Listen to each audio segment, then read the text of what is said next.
लोग मिल के विचार करी ह, गलती पब की सुधार करी ह।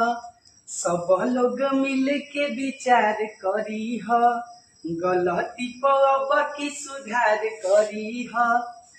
कारा काट में जवन लहर बहल उहे लावे के बा, अरे अपना महलिया में से निकल है हमार चाची।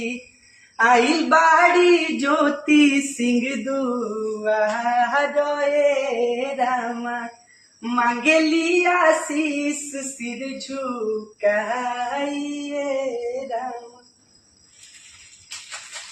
लोग मिल के विचार करी ह, गलती पब की सुधार करी ह।